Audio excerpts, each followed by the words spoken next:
The story of Charlie Finch. Charlie Finch is 5 foot 12 inches tall and weighs around 225 pounds. He has the appearance of a pale, lean body, sporting wrestling trunks, slicked back ginger hair, and has a nerdy look. Finch hails from Portland, Oregon, and has the signature moves of the Full Effect, which is a suplex into a Michinoku driver, and the drive-by kick, essentially a step-up boot.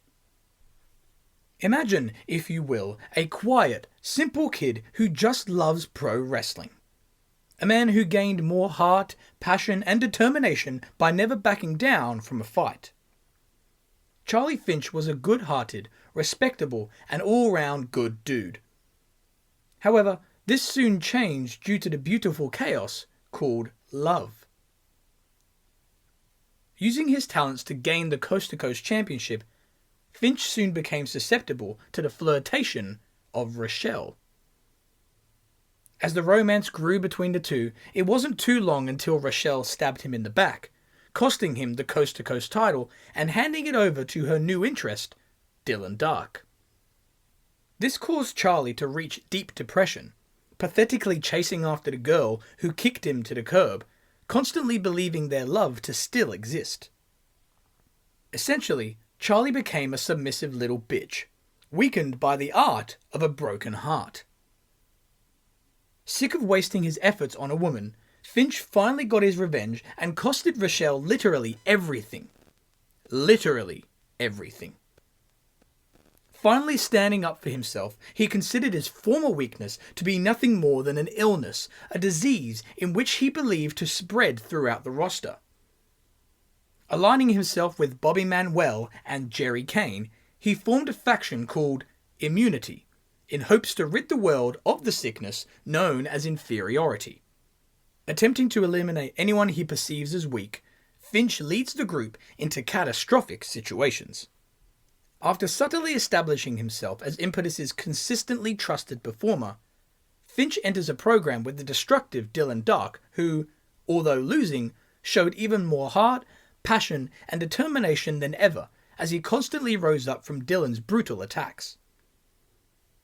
His passion pays off as it leads him to becoming the new #1 contender to Dave Falcon's world title at Supremacy.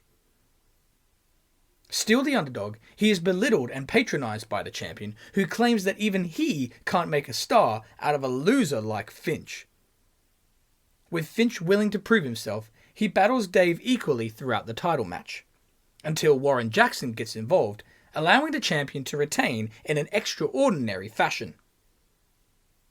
With Finch screwed out of the world title, he promises to screw Warren out of his own Coast to Coast title by beating him for it. Finch delivers on his vow by winning the title from Warren, cementing his place in Impetus as the Coast to Coast champion. From this, his confidence increases, not just in the ring, but in the locker room, as he finds himself being the center of attention of the female performers. Changing his image to satisfy the ladies, Finch now spikes his hair into a mohawk, thinking it's attractive when it's really not. With multiple women twirling their hair, giggling like schoolgirls and blushing to see him, Finch couldn't thank his title enough for his popularity boost.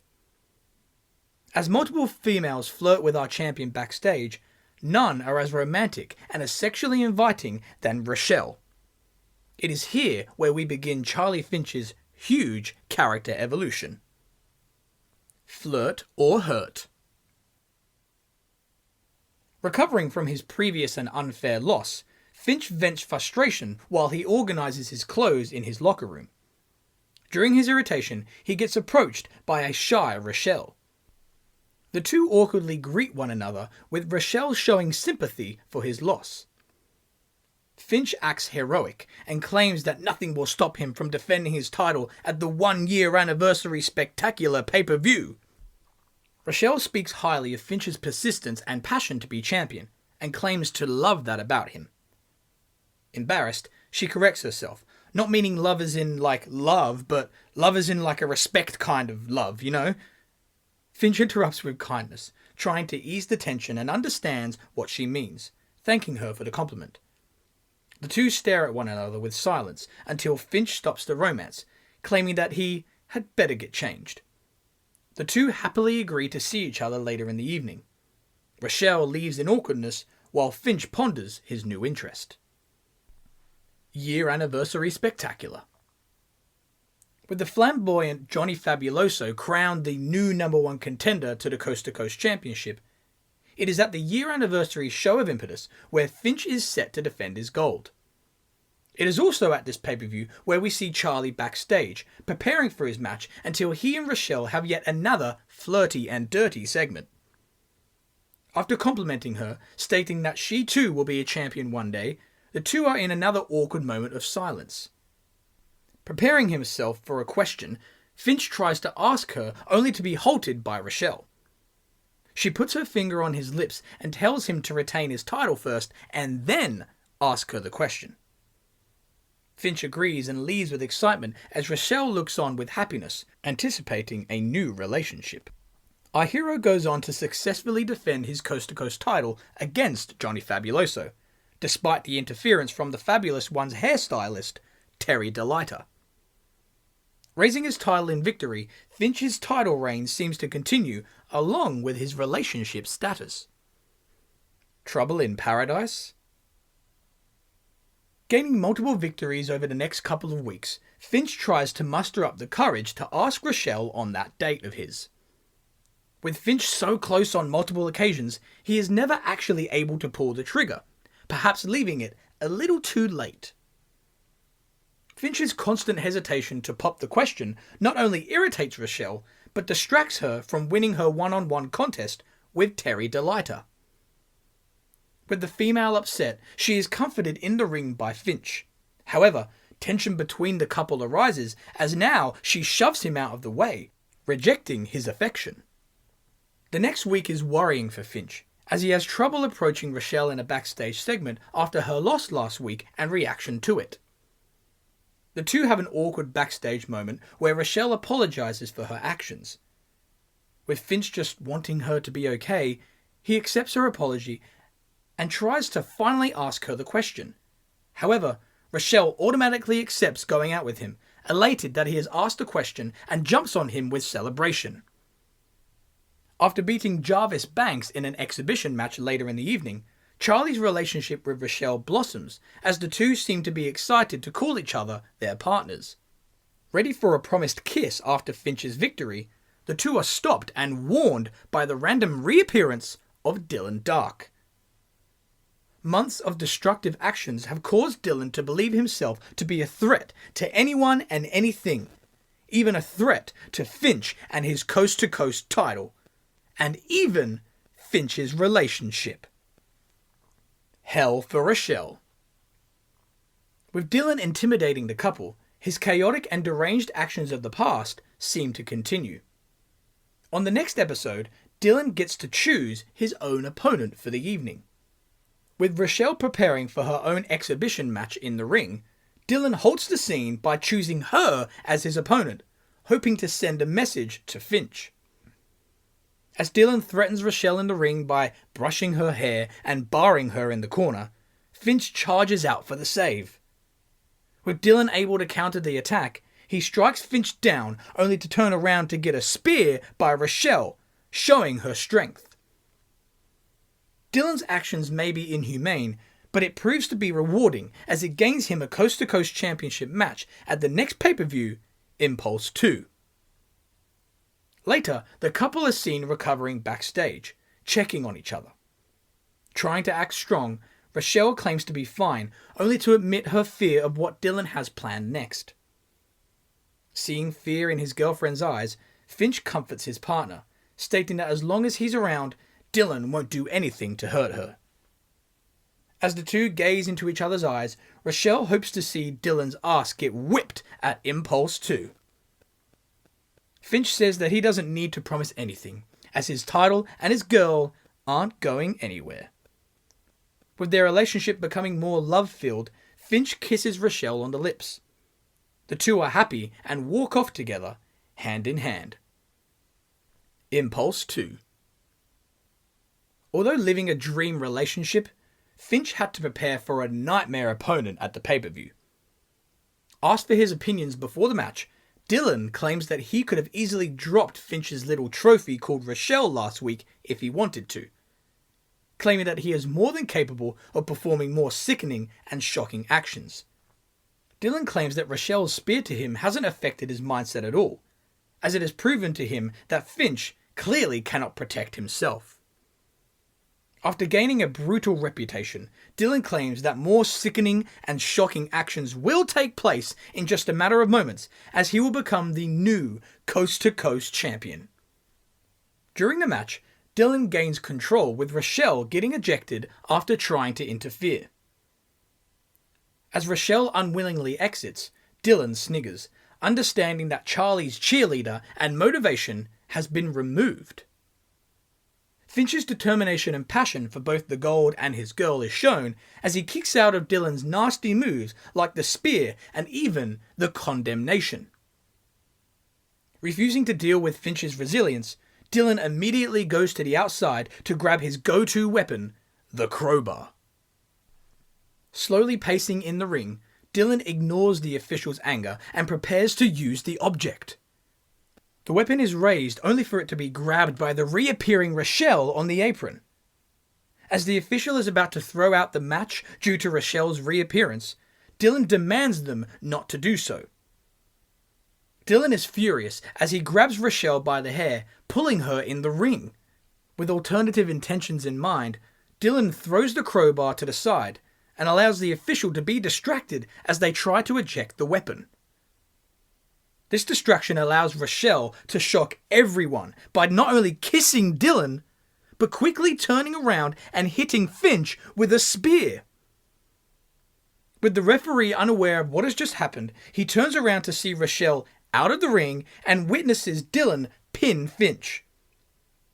Confused, the official decides to count the pin and in turn crowns a new coast-to-coast champion. Sickening and shocking actions did indeed take effect tonight, as Dylan and Rachelle exit as a new unit. They stand tall on top of the ramp, leaving Finch in shock and sadness. No confidence. Revealing her intentions on the next episode, Rachelle claims to be sick of Finch's childlike attitude, not being man enough to ask her out and make their relationship official. To her, Finch is a weak, desperate and unconfident boy, which, although some may find cute, is nothing compared to Dylan's powerful, manly and dominant character.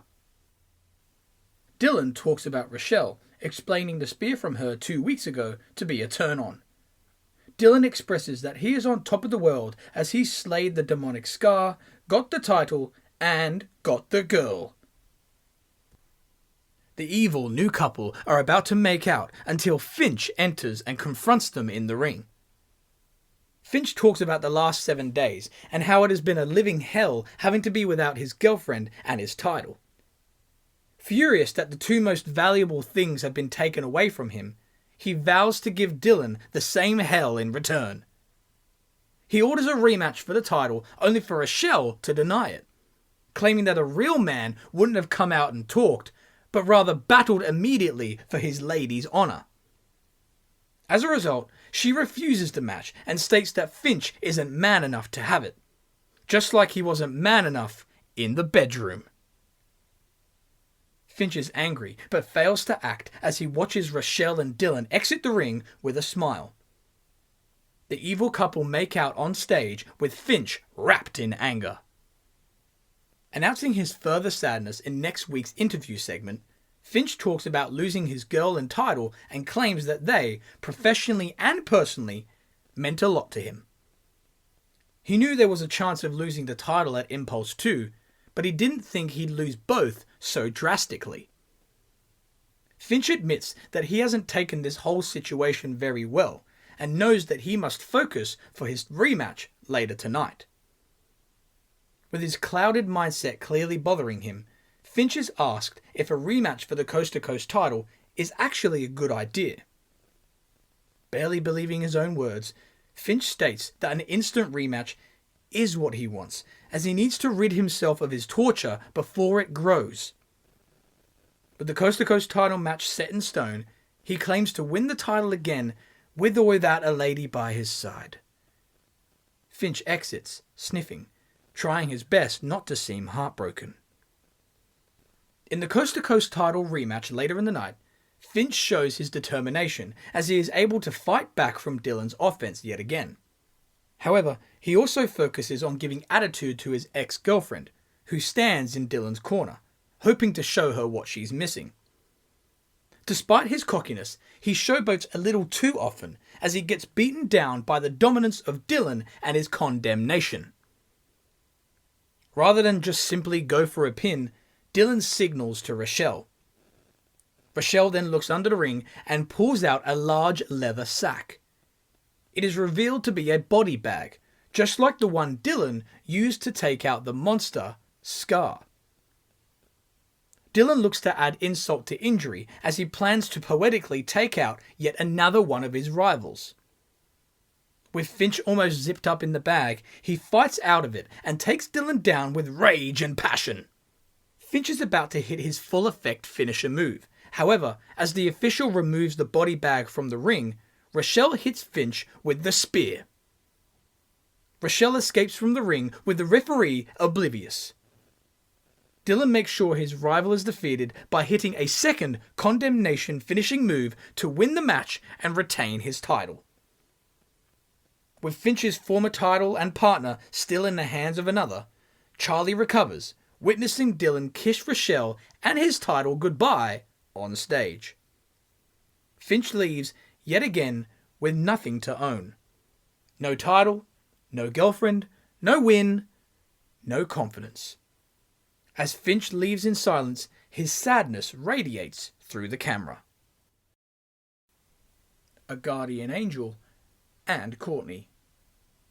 After a week of Charlie mourning his losses, Rachelle is seen walking backstage with moisturizer in her hand. She stops to see a miserable Finch in the corner of her eye. Rachelle toys with her ex-boyfriend's emotions, asking how he's been, only to interrupt instantly and state that she's never been better. Saddened by the scene, Finch stays silent with Rachelle rambling on about herself. She tells Finch that she's fetched Dylan his moisturizer as he needs it to keep his handsome face in check. Happy to add salt to the wounds, she asks Finch how pretty he thinks her new boyfriend is. With Finch silent and heartbroken, Rachelle leaves and tells him to have a good night. Wallowing in his own self-pity, Finch's backstage interaction seems to be over, only for the seductive duo known as Angel and Cortni to approach him, asking if he's okay. With Angel twirling her bright blonde hair and Cortni lightly touching her toned arms, they intend on getting a positive reaction from Finch, only for him to brush them off, stating that he'll be just fine. The girls have a questionable agenda, as they provide a shoulder to cry on if Finch ever needs it. With Charlie preferring to be alone, he exits as Angel and Cortni snigger with confidence. This isn't the last time Angel and Cortni would grace Charlie with their presence, as, in another meeting backstage, Charlie is approached by the girls once more while getting a coffee. They tease him, asking why he isn't competing on the show tonight. They answer for themselves, claiming that it's because he's still in a bad ickle mental state after being dumped by Rachelle. Cortni mocks the irritated Finch further and decides to challenge him to a match tonight. An intergender handicap match against the two of them. However, Angel quickly changes her mind. She believes Finch would only let them down. After all, he has a habit of doing so. Pinching her thumb and finger together, Angel indicates Finch's lack of manhood. The girls leave giggling at Finch's broken heart. Despite weeks of remaining embarrassed and humiliated by Rachelle's actions, Finch still can't seem to get over her. Throughout Finch's decreasing confidence, Dylan and Rachelle quickly dispose of Finch from their minds, as they must now deal with the returning and frightening Scar at the next pay-per-view, Reign Supreme. With Finch competing against only his own mental state, he approaches Rachelle as she exits Dylan's locker room. With Rachelle barely wanting to hear a word, Finch is nervous and claims that it's been a while since they've talked and has something to say. He knows it must be hard for Rachelle dealing with Dylan and his scars.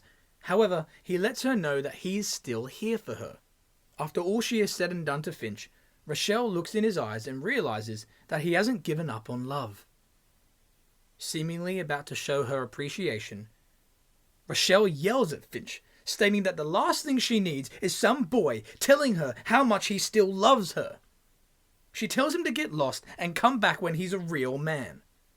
Rachelle leaves with Finch upset, yet again, by the words of his one true love.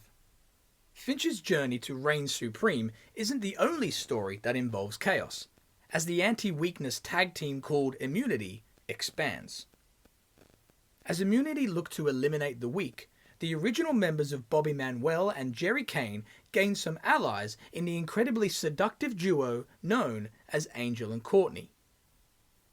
The new faction set their sights on one Gary Federline, believing his admiration for the veterans of the business to be a weakness rather than a sign of respect. The faction target many others along the way, soon targeting the cocky comedian named Kipton Warwick and the Mexican sensations known as El Fuego. Kipton's comedic tongue is viewed by Immunity as a way to cover up his true emotions and insecurities. El Fuego's luchador masks are viewed by Immunity as an establishment of embarrassment, scared to reveal their true identity. The four heroes attempt to defend themselves in an 8-person tag team match against the villains. As Kipton and El Fuego help their partner with a victory, it only begins Gary Federline's pursuit in dismantling the faction. Mission Simpossible. Mortified by their loss, Cortni and Angel decide to gain some power in a backstage segment. Finch is making a coffee with sadness and is yet again approached by the duo, only this time the girls are irritated. Making themselves feel better, they ask how Finch must feel not being booked on tonight's show once again and state that his career has become a little bit of a flop, much like his sex life. The girls giggle at the bothered Finch and pretend to comfort him, telling him that everything will be okay just as soon as he grows up, gets a set of balls, and actually shows what a real man he really is. Until then, he won't be happy, as the only happiness he'll have is at night, with a phone in one hand and a box of tissues laying next to him. The girls exit, laughing as their happiness returns, letting Finch throw his coffee to the floor with anger and disappointment. After another 7 days of grief, Finch is seen yet again moping around the backstage area, still upset with his breakup. Angel and Cortni bully him yet again, mocking him for his sad attitude and tell him to just get over it. Rachelle has moved on and forgotten all about him. If he truly wants her back, he'd have to do something pretty damn incredible. The girls leave, once again giggling at Finch's weakness. With Finch still upset, he turns around only to get ran into by Rachelle.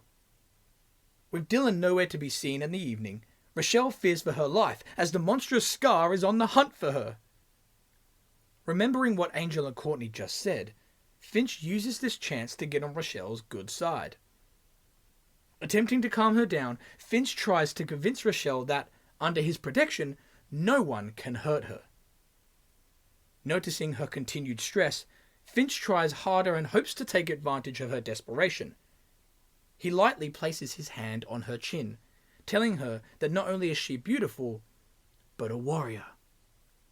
A huge reason as to why he fell in love with her in the first place is because of the tenacity and integrity that she possesses. Finishing his poetic and loving speech, he claims that she can topple any barrier that is put in front of her. Rachelle looks into Finch's eyes and asks him why he's being so nice to her. Finch claims that he still cares for her and won't let anything bad happen to her as long as she is with him, just like before. Rachelle is convinced by Finch's words a little too much and says that he's right. Fueled by the pep talk, she thinks that she can take down and topple the monster once and for all, and will do so next week. With Charlie trying to communicate that it's not exactly what he had in mind, Rachelle flutters her eyes and gives Finch a huge hug, appreciating his motivating words. She claims that she is taking Scar on next week and defeating him once and for all. Finch is so surprised and delighted by the hug that he feels no need to stop the connection. Charlie tells Rachelle that they should both get the hell out of here, as Scar could be anywhere. The two trail off together, with Scar seen in a distant background, standing and laughing. Worming his way into the Dylan Dark vs. Scar feud, Finch is holding on to whatever part of Rachelle that he can. Next week's episode is promoted heavily, as it is now official. Rachelle will go one-on-one with Scar. With the match set to take place later in the following episode, Rachelle's previous confidence boost has proven to be ineffective as she barricades herself in a locker room, fearing the arrival of the monster. As the show progresses, Finch soon approaches the door and exhales with nervousness. Ready to speak to his loved one, he enters only to be ambushed by furniture, bags and clothing, thrown by a screaming and fearful Rachelle. With Rachelle clearly worried about Scar, she blames Finch for allowing her to be in this position, not telling her what a dumb idea this whole match was. Finch is able to calm her down, claiming that he is here to protect her. Rachelle hugs Finch with desperation and appreciates his care. After thanking him for his protection, Rachelle asks for time alone. Hesitant, he obliges and exits with a frown. Realizing his disappointment, Rachelle pulls him back, looks him deep in the eyes and tells him that he's a good friend. Finch puts on a fake smile and walks off with further disappointment. In the intergender matchup between Rachelle and Scar, Rachelle uses her dirty tricks to gain momentum in the early parts of the contest. However, it doesn't take too long for the monster to counter and prepare for the resurrection. With Rachelle's throat being clutched, out comes Charlie Finch to defend his lady. Anticipating the attack, Scar throws his opponent to the side, allowing the official to care for her. With the referee distracted, the knight in shining armor saves the day by kicking the monster in the groin. Only, the demonic Scar is unaffected. The monster chuckles at the cowardly attack and attempts to attack Finch himself, only to be blasted in the head by Rachelle and her use of Dylan's crowbar, causing a disqualification. Rachelle and Finch escape the ring and up the ramp in fear, all while Scar recovers with quickness and rage. Naive to Rachelle's friend-zoning ways, Finch believes her string-along antics to be a genuine sign of connection like they once had. This is evident as we see the two walking fast backstage after Rachelle's match, still in fear and on the run from Scar. Approached by an interviewer, Rachelle is quickly asked why she has now realigned herself with Charlie after their recent history and everything that she has said about him. She answers, claiming that Finch is no longer a boy, no longer a pathetic, wimpy loser who can't protect anyone. She continues to discriminate Finch, only for Finch to interrupt, stopping any further embarrassment. He claims that what Rachelle is really trying to say is that the two have finally reconnected. With Dylan Dark out of the equation, Finch hopes that they can get back to where they were. Subtly rolling her eyes to Finch's loving words, Rachelle quickly jumps for joy, telling Finch that he is such a great person. Being hugged by his loved one, Finch expected a little more than a cuddle, and is disappointed as she leaves with a smile. Charlie has essentially become a simp for Rachelle, showing excessive attention and care towards her, despite not receiving the same response. With Dylan still absent from the story, Finch proves to be more and more oblivious to Rachelle's need of protection, rather than affection. The following week sees Scar's dominance continue as he beats the hyperactive Australian known as Barry the Bogan. About to exit, the lights go out and return to see Rachelle spear the monster. Refusing to show any more fear, she grabs the crowbar and attempts to use it on Scar. However, the monster grabs it, snatches it from her, and stares at the weapon with a smile. About to strike his female enemy, Scar gets superkicked by the appearing Charlie Finch. With Scar stunned, Finch exits instantly, taking Rachelle with him. Finch hopes to perform a hit and run much like last week, only for Rachelle to keep the two of them on the ramp, demanding to speak. Considering the recent scene to have all been a ruse, Rachelle claims to have played mind games with Scar better than he ever could. No longer afraid of the monster's chaos, she challenges him to a match at the next pay-per-view, Pressure. Wanting to be satisfied by Rachelle in more ways than one, Scar accepts and promises that he will get what he wants, regardless of any game she decides to play. Rachelle's cockiness continues as she announces the match for the next pay-per-view.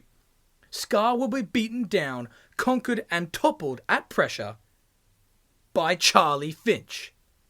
After making such a shocking announcement, Rachelle exits instantly with joy, leaving a frightened Finch to stare at the beast in shock, soon running after Rachelle. With Charlie Finch versus Scar scheduled for Pressure, Rachelle, Angel and Cortni are seen gossiping backstage until they are stopped by a stressed Finch. Finch tries to stay calm and asks for a private chat with Rachelle. As he pulls her to the side, Angel and Cortni eavesdrop in the background as they witness Finch panicking. Stumbling with fear, Finch asks Rachelle why she has placed him in a match against Scar at Pressure. With Finch worried about the match, Rachelle uses her womanly ways to act disappointed in him. Assuming he was a manly man, perhaps she was wrong. Perhaps he is getting soft on her again. Angel and Cortni giggle at the embarrassed Charlie. With Rachelle making her way back to her friends, Finch holds her back with desperation. He pretends to be less stressed, fakes a chuckle, and states that he was just a little thrown back by the idea, that's all. Suddenly confident now, Finch claims that if facing Scar at Pressure will protect Rachelle, then he'll gladly do that. Rachelle is now suddenly convinced, jumps and claps for joy, elated for the pay-per-view. She moves towards Finch's ear and states that if he wins, and he better win, she guarantees that satisfaction will be given to him. She kisses him on the cheek and leaves with the girls, all while Finch has happiness and hope. Reminded of the Dylan Dark vs. Scar feud, the audience are promised a Dylan Dark return the following week, seen for the first time since his chaotic car crash at Reign Supreme. With Dylan coming out by himself, he is wearing a hood and a cap, keeping himself hidden and away from the cameras. As he enters, the commentators state that Dylan's recent injury must have taken a huge toll on his pride, hence the lack of facial features. Dylan stands in the ring with silence, struggling to speak of his past experiences. Before he utters a word, the lights go out, making us anticipate the arrival of Scar. With the lights returning, we get what we expect. Scar destroys Dylan in the ring and hits him with a power slam. Yelling at his returning rival, Scar clutches the throat of Dylan only to look at him with confusion. Hitting the hat off of Dylan's head, Scar realizes that the man standing before him isn't Dylan at all. Scar is angry and throws the random man down with frustration. Hoping to find Dylan, Scar turns around multiple times only to be attacked by Charlie Finch, trapping the monster. With Finch orchestrating a desperate attack, Rachelle walks down the ramp, applauding the assault. To his shock, Finch hits the full effect on Scar. Thrilled to be in a now powerful position, Finch decides to bend down in front of Scar to talk trash. However, his cockiness leaves his throat exposed, allowing Scar to now clutch it. Standing up, the chaotic creature hopes to hit the resurrection, only for Rachelle to grab her protector and escape the ring.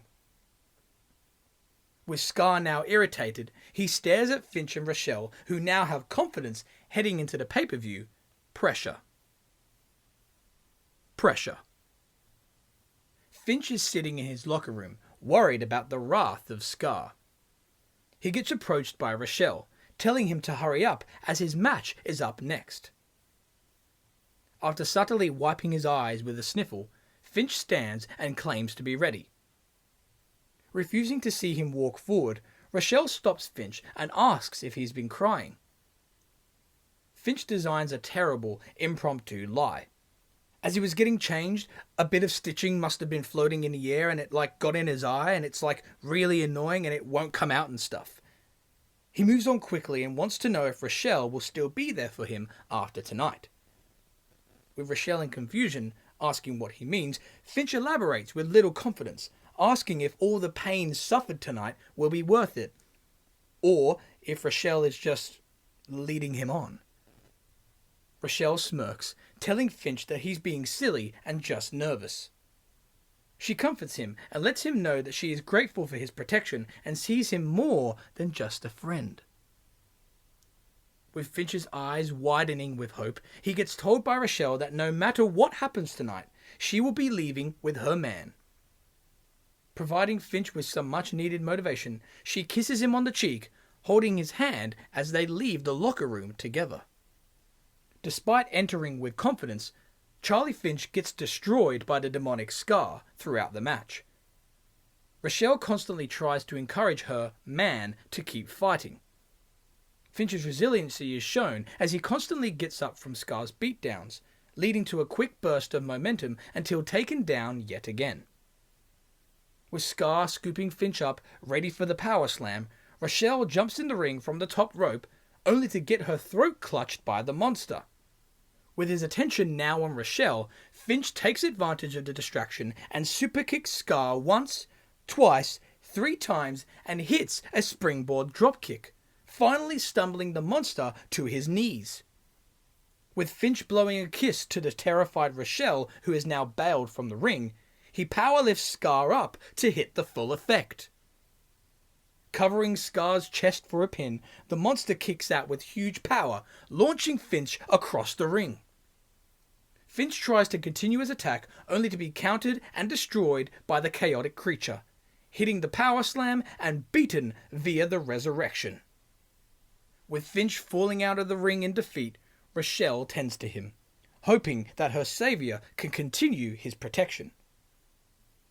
Ignoring his celebration, Scar approaches Rachelle on the outside and grabs her arm against her will, grabbing a microphone in the process. Now that her protectors have been vanquished, there is no stopping him from getting his desire, his pleasure, his satisfaction. With a cameraman following the scene, Scar takes Rachelle into the ring. Now, finally, after all this time, she is now his.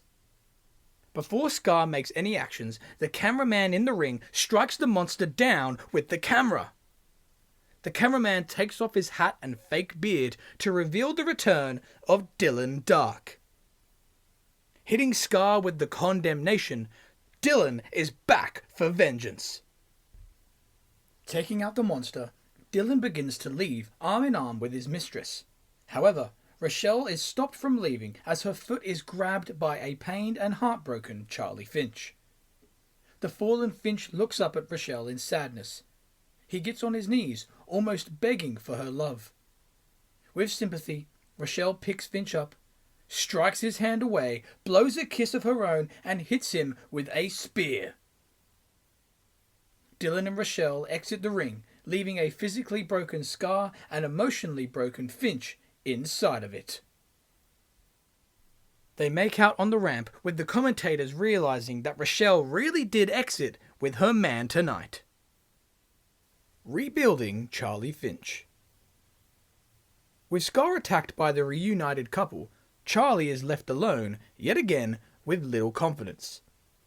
He mopes after what happened at Pressure, and is soon approached by all 4 members of Immunity, who make fun of him.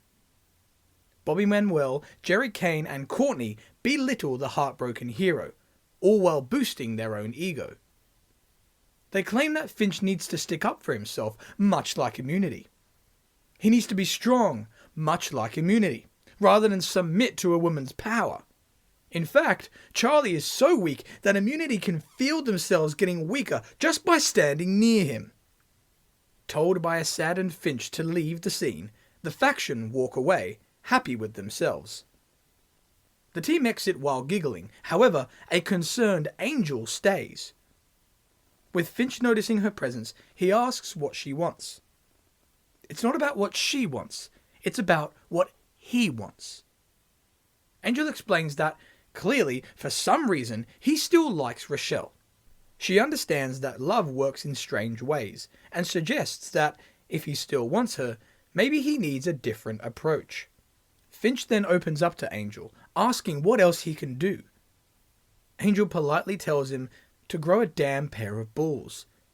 He has done nothing but follow Rachelle around all this time, doing what she wants him to do. She suggests to maybe take control and actually do something for her that she won't expect. Finch thinks silently and asks for a suggestion. Angel smiles at the desperation, confident that Charlie will figure something out. She leaves our hero in deep thought. Later, Scar and Dylan expand their feud as they prepare to meet again, only this time in a unique location of a riverbank, the setting in which Scar lost his younger sister. Scar explains his intentions with Rachelle as he confronts the couple in the ring. After explaining that he wants satisfaction from Rachelle, he explains that it wasn't sexual frustration he was after. The chaotic creature wants spiritual satisfaction. He explains that after making a deal with the devil, a female body must be sacrificed in order for his dead sister's soul to return to. A female body much like Rachelle's. Not only must Scar destroy Rachelle for the resurrection, but must also destroy a symbol of power. A symbol of strength and hierarchy, a symbol much like the Coast to Coast Championship. Scar tells Dylan that if he wants to defend his lady's honor, then he must put everything on the line at the riverbank. From this, Dylan accepts the challenge with Rachelle in fear. The Riverbank Match. After a week of anticipation, the Riverbank Match for the Coast to Coast Championship takes place. Presented in a cinematic style, the winner of the match is the man who can incapacitate their opponent to the point where they get thrown into the deep and dark river. With Scar prevailing after a brutal beatdown throughout the terrain, he chucks Dylan into the stream and exits with the Coast to Coast title. In the aftermath, Rachelle screams for help, hoping to save her man. With no one around, Rachelle tries to enter the river herself, but fails to reach Dylan. As all hope seems lost, she sees a car arrive at the scene. It's Charlie Finch. Finch exits the car quickly and pulls the unconscious Dylan out of the river in near silence. Rachelle is shocked as her former boyfriend barely acknowledges her. Finch drops the barely breathing body in front of his ex-girlfriend and leaves after taking a moment to look into her eyes. Rachelle looks after Dylan, shocked of what she has just witnessed. Rejection is Tragic. After another dominant win by Scar the following week, he reveals his plans for Rachelle's body, preparing to orchestrate a ritual to sacrifice her and his coast-to-coast title, all in hopes to get his sister back. With Scar's demonic intentions made clear, a sick and stressed Dylan is talking to his girlfriend backstage. Interrupted, in comes a serious Charlie Finch, who stares down Dylan dark and is asked for what he wants. Finch wants a thank you, not from Dylan, but from Rachelle. Understanding that they must talk about last week, Rachelle asks Dylan for some privacy. Scowling at Finch on his way out, Dylan coughs in his face before exiting, hoping to get him sick. Rachelle asks Finch what he's doing. Finch answers, claiming that he's showing her how much he wants her, that's it. He will do anything to make her realize how much she means to him, even save her own boyfriend. Rachelle rolls her eyes once again and thanks Finch for what he did last week, but tells him that there's nothing he can do to make him desirable in any way. She thought her recent actions would have told him that. She claims to be Dylan's girl, and that will never, ever change. Ever persistent, Finch reminds her that Dylan is bad news, as he has put her in danger way too many times. Realizing Finch has a point, Rachelle looks to the floor and guesses that a lot of people do a lot of stupid things for love, something in which Finch is all too familiar with. Rachelle tells Finch that he must stop caring for her, as any feelings that she had for him in the past no longer exist. Realizing he can do no more, Finch stares at his one true love with tears in his eyes and a quivering of his lips. He leaves with sadness as Rachelle looks on. The Call-Out. With Gary Federline still being targeted by the faction of Immunity, he refuses to be called weak by a unit of bullies. Sick of the faction trying to cure things in this business, Gary preaches that we all are different, free to have our own flaws and beliefs. Gary had a plan to come out here tonight, call out any one of those assholes in the faction, and take them out one by one. But it turns out, he's not here to call out Immunity at all. In fact, he is here to call out one individual. Gary describes this one individual to have shown his own form of weakness over the past few weeks, a man who must be addressed and be put back into line. Gary calls out, Charlie Finch. After waiting a moment, Finch finally comes out, confused. Gary politely insults Finch in the ring, telling him that he's gone from a future main eventer and former coast-to-coast champion to being a whining, moaning, heartbroken crybaby. With Gary infuriating Finch to a boiling point, he says that Finch's actions over the past few weeks have been seen by many as weak. He then informs Finch that he will soon be a target of Immunity if he doesn't do anything about this attitude sometime soon. Federline orders Finch to realize that he is fighting for a lost cause, as Rachelle will never want him back. He wants Charlie to use his efforts for the better, to work his way back up the ladder and kick the dirt in the faces of those who tell him no. If Finch can just grow the hell up and use his broken heart as motivation rather than depression, an alliance between the two of them can take down Immunity. Gary offers his hand for Unity to take on Immunity.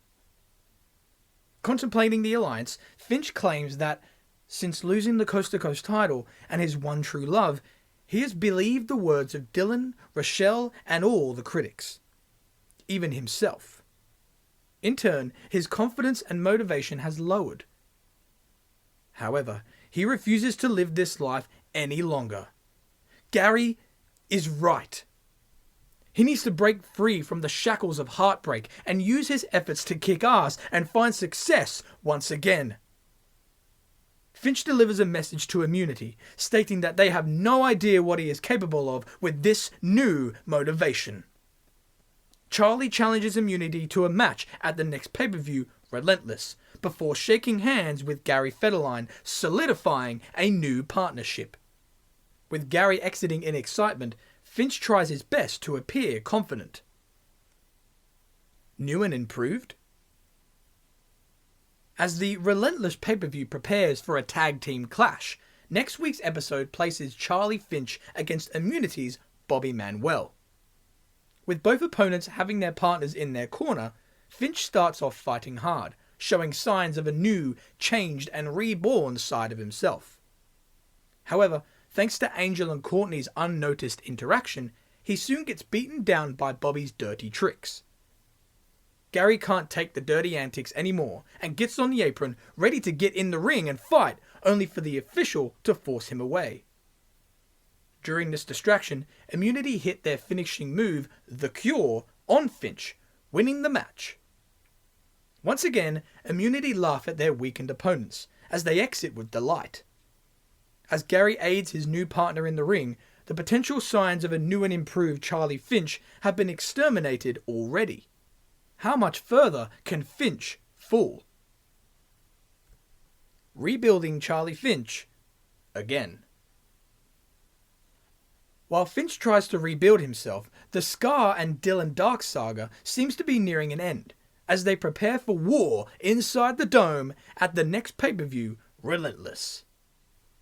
With Dylan and Rachelle fearing the structure and the monster, Scar promises to sacrifice not only the Coast to Coast title, but Rachelle to summon his sister back from the dead.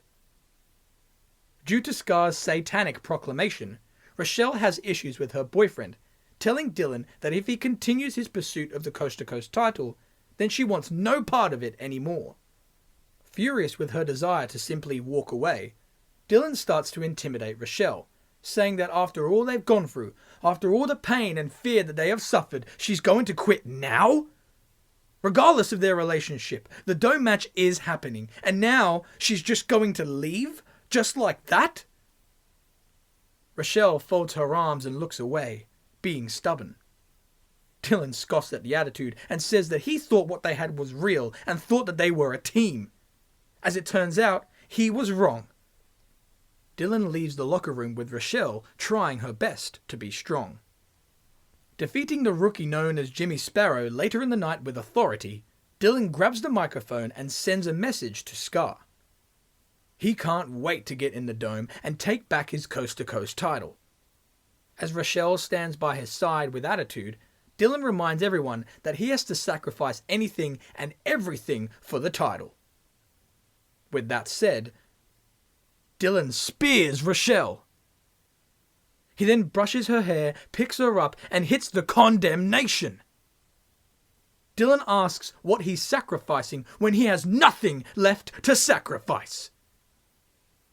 He leaves with focus as Rachelle remains knocked out inside the ring.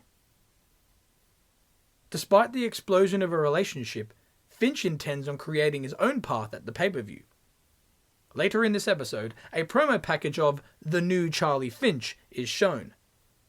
With footage of Charlie's low self-esteem and defeat last week to immunity, he vows that no longer will he be a disappointment, a side piece, a pushover, and a boy. Next week at Relentless, he will make Gary Federline proud, he will make himself proud, and he will make the fans proud as he finally becomes a man. Relentless. At Relentless, a new, confident, and focused Finch is shown during his partnership with Gary Federline as they face immunity. With Finch begging for a tag, he gets pulled off the apron by Cortni. Staring her down, Finch counters an attempted attack by Angel, allowing the villainous females to crash into each other at ringside. Avoiding the dirty antics, Finch gets on the apron and gets his hot tag. He storms in the ring with electricity until Angel distracts the official, complaining about the boo-boo on her arm. As the official is worried for her safety, Finch gets struck down by Cortni, allowing immunity to hit the vaccination on Finch, winning the match. Once again, immunity exit, delighted with their foul play. Gary once again aids his partner, only this time in irritation. Failing to show a better version of himself, Finch leaves with defeat and is helped out of the ring by a sympathetic, yet disappointed, Gary. These emotions continue backstage as Gary Federline tries to comfort his partner, only for the heartbroken hero to have had enough. Charlie stands up with anger, calling himself just a big, giant loser. Gary tells him not to think that way, with Finch yelling, telling Gary to just leave him alone. Finch walks off with Gary, asking what he's doing. Finch says that he's going to go and do what he should have done a long time ago. Exiting the locker room, Finch walks on and reaches Rachelle's. He bursts in and approaches Rachelle, who turns around crying. She asks what he wants. Finch grabs her and simply kisses her. She hates it, pushes him away, and slaps him in the face, asking what the hell he thinks he's doing. Finch yells back, saying that he's doing what he's been doing from the beginning, trying to make her see that she needs him and not Dylan Dark. After what Dylan Dark did to her last week, she needs someone who cares for her. For the last time, Finch is opening himself up to her, giving her one last chance to embrace him for the man that he is. Rachelle screams, calling Finch a boy and saying that she doesn't need him, Dylan, or anybody anymore. All she needs is for this nightmare to be over.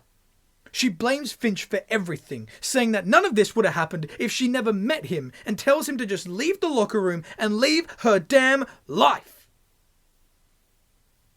Finch is silent with the statement and leaves, with Rachelle continuing her cries. The Dome. Later in the night, the tormented souls of Dylan Dark and Scar battle inside the dome for the Coast to Coast Championship. The two have an intense battle, leading to blood pouring from both men's faces. Dylan attempts multiple times to get his crowbar from under the ring, but is constantly denied from the power of Scar. Late into their war, Scar sniggers as he goes to the outside and grabs Dylan's crowbar that he so desperately wanted earlier. Scar sets himself up on the turnbuckle, looking to drive the crowbar into the face of Dylan, surely ending the match for good. However, while the chaotic creature sets up, Rachelle is seen running down the ramp with bolt cutters in hand. She tries to break the chain of the locked door. With Scar seeing Rachelle failing to enter the cage, he approaches her with a door in between them. Scar snarls at Rachelle as she can't get through, and he attempts to climb back up to the turnbuckle, ready to strike. However, on his slow way up, Rachelle breaks the chain and rushes in the cage to push Scar off the top rope and send him through a table set up on the outside. Rachelle then quickly gets in the ring and reunites with her boyfriend, apologizing to him and regretting their fight from earlier. Accepting the apology, Dylan orders Rachelle, in fatigue, to set up yet another table in the ring. She does as ordered, leading the two of them to putting a motionless Scar on top of it. Dylan then heads up to the top rope himself, while Rachelle holds down the arms of Scar. Wanting the rivalry to be over, Dylan dives, only for Rachelle to pull Scar off the table, sending Dylan right through it. Rachelle stares at her pained boyfriend, hating him for all she has gone through. A weak Dylan looks up at Rachelle with table sheddings all around him. Rachelle goes to leave him, only for Scar to be standing right behind her. Scar clutches her throat, ready for the resurrection, only for Charlie Finch to now appear.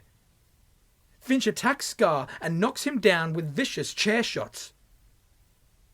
Our hero yells with anger and then silences himself as he looks at Rachelle.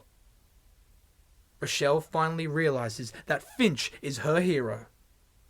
The two then cry and hug with passion inside the ring and inside the dome. They go to leave the ring only for Finch to put her in position for the full effect. Finch hits his finisher on his one true love, showing that he is done chasing after her. Finch leaves the dome, allowing Scar to defeat Dylan, retain his title, and claim Rachelle as his final sacrifice. Finally, a new Charlie Finch. With so much dust being settled, Scar goes on to resurrect his sister, with Finch finally showing a new and improved version of himself. Finch arrives on the next episode with Gary Federline, ready to take on Immunity in a rematch from the pay-per-view. With Finch entering after his actions at the Dome, he looks at the world in a different light and ready to take it all on. He meets up with Gary, who gives him a strong handshake at the bottom of the ramp. With the two ready to take on the world, they show courage, about to face Immunity yet again in hopes for a different result. Finch stands on the corner the entire match as Immunity try their best to avoid his offense. Immunity's cunning plan works until Gary gets an opportunity to tag in the new and improved Charlie Finch. However, right before the tag is made, Gary's leg gets grabbed by Bobby.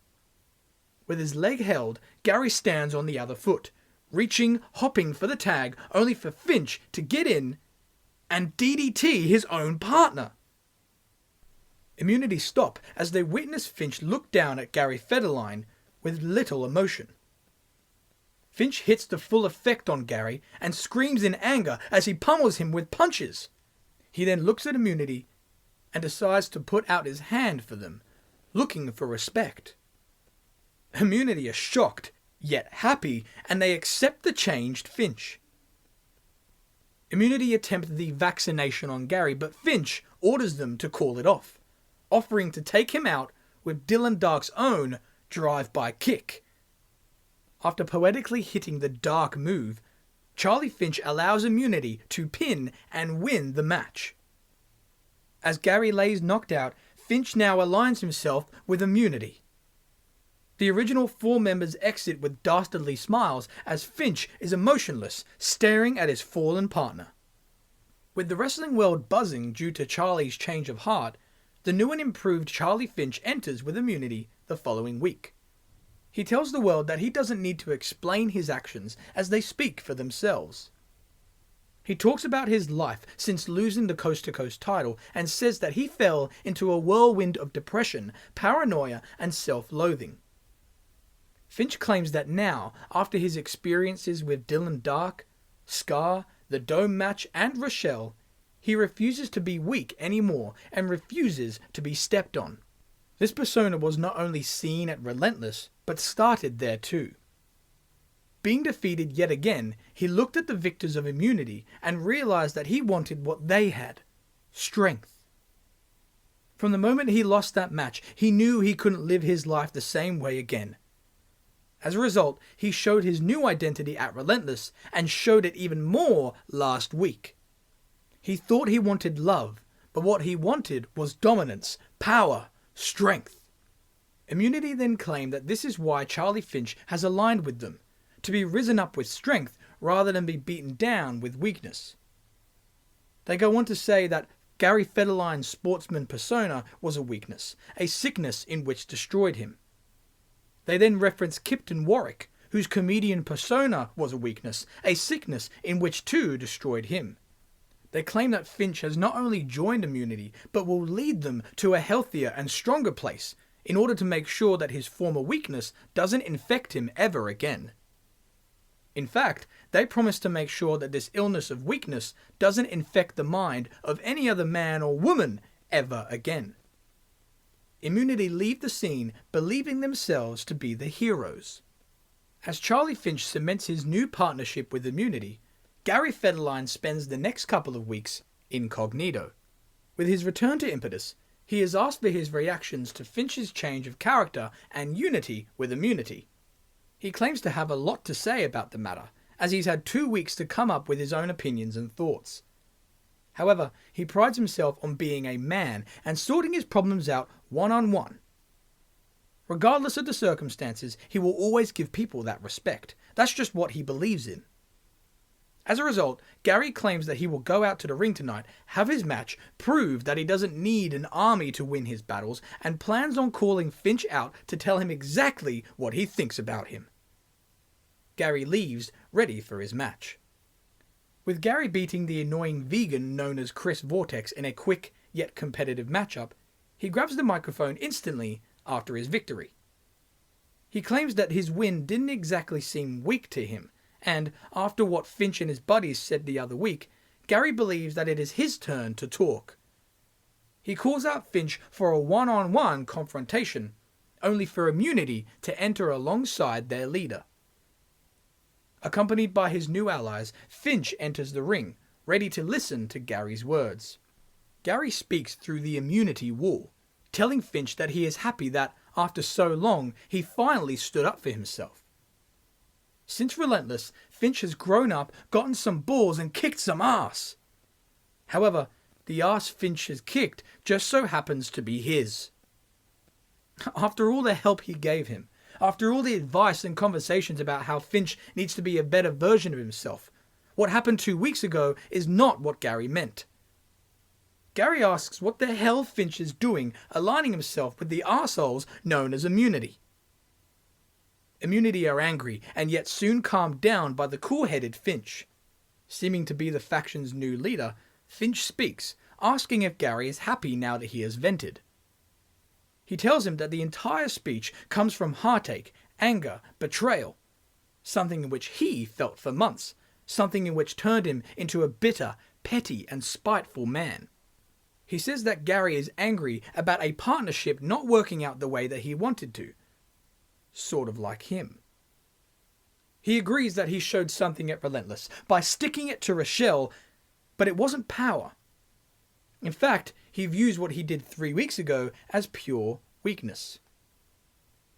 Finch continues, claiming that everyone would think that he walked away that night with a huge smile on his face. The reality is, he was ashamed. Ashamed that he had to call for that action. Ashamed that he let himself get to that position to begin with. Finch claims that he broke down that night.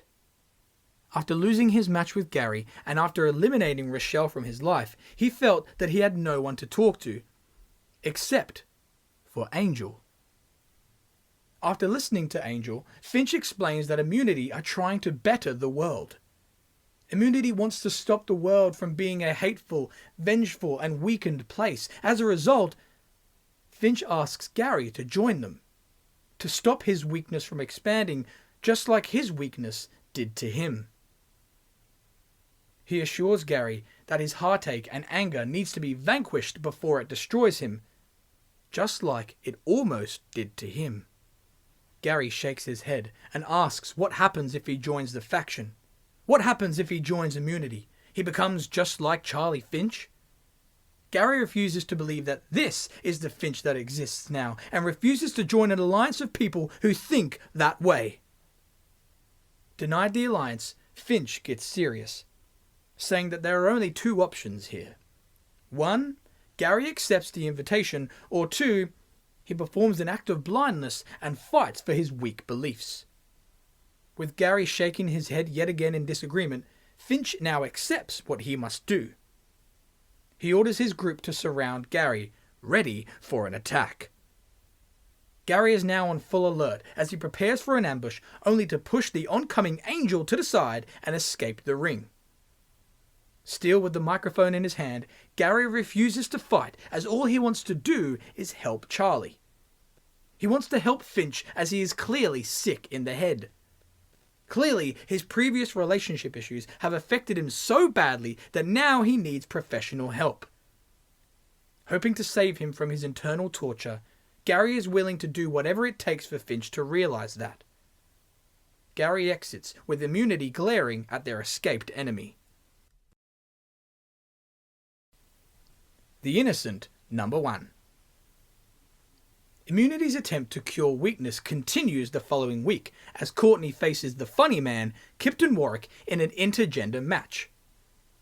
Before the contest, the commentator, Aaron Cutler, speaks to Finch inside the ring, asking for his reaction to the previous week.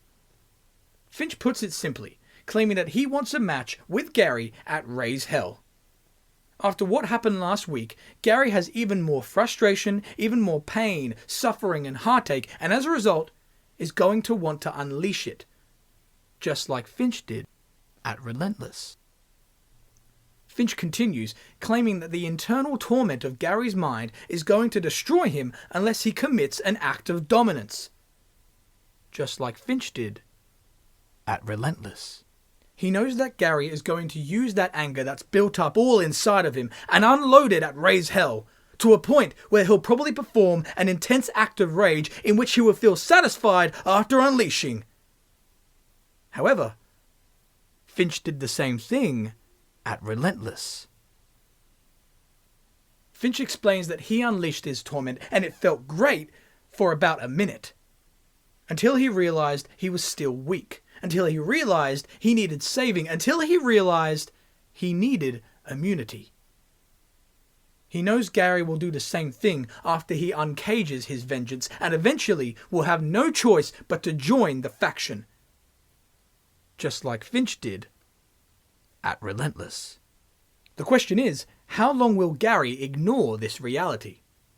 It looks as though we'll find out soon enough. After the interview, the intergender match is still set to take place, as Immunity witness Kipton Warwick enter, ready for his match. Targeting his already injured shoulder, Immunity used their cheating ways to gain Cortni a victory. With Kipton's shoulder really bothering him, causing agony, he stomps and slaps the mats with huge pain and frustration. Immunity realized this injury and hoped to make a statement with their weakened opponent. Finch orders Jerry and Bobby to throw Kipton into the turnbuckle, hoping to break his spirit as well as his shoulder. Before the statement can be made, Gary Federline enters. Realizing the attack to be nothing but bait, Gary refuses the match at Raise Hell and demands to help Finch instead. Refused his pay-per-view battle, Finch sniggers and clicks his fingers, allowing his team to send Kipton shoulder first into the turnbuckle. Gary hates seeing what he's done. Awarding Gary the ultimate price of guilt, Immunity walk up the ramp and walk past their disgusted enemy. Immunity exit, proud of their actions as they watch referees, doctors, and Gary himself aid Kipton. Vital moment. The next week, Gary is seen warming up, ready for the upcoming Vitality match. A match where multiple groups of battle royals start and end, turmoil style, with the last man standing being crowned the new #1 contender to the World Impetus Championship. Gary is approached by Charlie Finch in his locker room. With Gary preparing to defend himself, Finch calms the situation and tells him not to be so on edge. In fact, he just wanted to let Gary know that he is in the Vitality match too. He claims that he can't wait for it to come down to the two of them in order to battle to become the #1 contender. But wait, Finch stops and remembers that Gary doesn't want to fight him at all. He asks what a shame it would be for Gary to lose such a major opportunity at the World Impetus Championship, all just because he didn't want to punch his old friend Charlie Finch in the face. As Immunity join their leader during the confrontation, Finch reminds Gary what he is missing out on. Strength. Later that night, the Vitality match is taking place, with Finch and Gary having a moment of tension. Finch teases Gary in the ring as he eliminates Chris Vortex. Teasing his rival for a fight, Finch is refused as Gary still wants to help his former ally. With Finch laughing at the weakness, Gary is close to fighting, only for the rookie, Jimmy Sparrow, to throw Finch out of the match. With Gary later eliminated by the veteran Dave Falcon, his issues with Immunity continue into the next episode. The Innocent, #2. The next episode hosts a match between Immunity's Angel facing the female rookie known as Jackie Sky.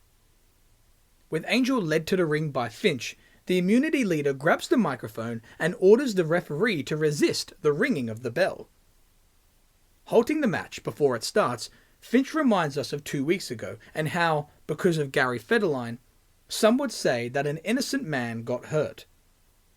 Finch claims that Kipton Warwick was not innocent, as he was guilty of being weak. He tells Gary and everybody watching that Immunity will continue to eliminate the weak from this world until he gets what he wants, until Gary accepts the match with him at the next pay-per-view, Raise Hell. Finch tells Gary that he may not want to fight, but tells him that more innocent people will get hurt if he refuses to answer. Due to Gary's refusal to compete at the pay-per-view, it is not Jackie Sky versus Angel tonight, but rather Jackie Sky versus Charlie Finch. Jackie Sky is clearly worried and then angry, realizing that she must fight. As the mood gets somber, the bell rings and Finch approaches his worried opponent. He gets close and speaks to her, stating that it wasn't too long ago where he would have fallen for a girl like her. However, rather than seeing a beautiful young woman, all he sees is yet another weak individual who will be dissected. Just like Kipton and his weakness of using comedy as a mask, he will dissect Jackie's weakness of silence and timid nature. With the match underway, Finch toys with Jackie and continues to belittle her, calling her a pushover, allowing things to change without any resistance. Finch and Immunity refuse to have this weakness in their world and plan on getting rid of it right now. Unless Gary has something he'd like to say. Waiting for Gary to take the bait once again, Finch accepts his responsibilities and lets Jackie know that she is in for a painful suffering. He brags about the pain he will cause, only for his opponent to slap him in the face. Jackie fires back and takes him down until he is able to regain his balance and take control. After a while, Finch threatens to full effect on his opponent, again waiting for Gary's music to hit. With Gary still not showing up, Finch shrugs his shoulders and hits his finisher to win the match. With Gary still without an appearance, Finch sarcastically wonders where he is. Having time to make more of a statement, he looks to line up Jackie for the drive-by kick. Taunting the move, the camera then cuts to backstage where Gary is seen, only to be fighting Bobby Manuel and Jerry Kane, who have prevented him from entering the arena the entire time. Gary fights them off, demanding to be allowed entry to the arena. After getting rid of them, he runs for the arena and looks to save Jackie from a further beating. Gary then enters with intensity, much like the previous attack on Captain Warwick. However, Gary still refuses to fight the man he hopes to save. As a result, he stands on the outside, staring at his former friend. Finch chuckles, telling the audience that Gary is pathetic, ignorant, and weak. Realizing Gary's inability to strike, Finch turns around, preparing to hit the drive-by on Jackie. However, Gary jumps in the way of the attack, stopping the kick from happening, saving her in the process. Allowing the heroic act to take place, Finch sniggers as he witnesses Gary and Jackie escape the torment. Gary's refusal to strike Charlie continues, all with a smile on the immunity leader's face. K-Fed 2.0 Backstory. With the future of Impetus gaining more immunity, the past catches up as the legendary Kevin Rain returns. Since departing on episode 60, where he literally quit Impetus in his final match with Gary Federline, he plans on calling out and solving some issues on the show. Before Kevin's return, we are reminded of his last run in the world of wrestling. Forming a great team with Gary Federline, the two quickly became a rock and sock type duo, with Gary being an excited little schoolboy finally meeting his hero for the first time. No longer a simple babyface, Gary had time in backstage promos to be this annoying, cringy yet funny character who annoyed his veteran teammate. With Kevin playing the cool, calm legend, he cringed to find out that Gary officially named their team K-Fed 2.0, not only referencing a strange era in wrestling, but combining both of their names into one. Winning the tag titles soon after their partnership began, the gold was quickly vacated as Kevin turned on his partner moments after celebrating. Explaining his actions, Kevin refused to have his sight of becoming the world champion be obscured by the pest known as Gary. After attempting to gain justice over the next couple of months, Gary defeated Kevin inside a steel cage.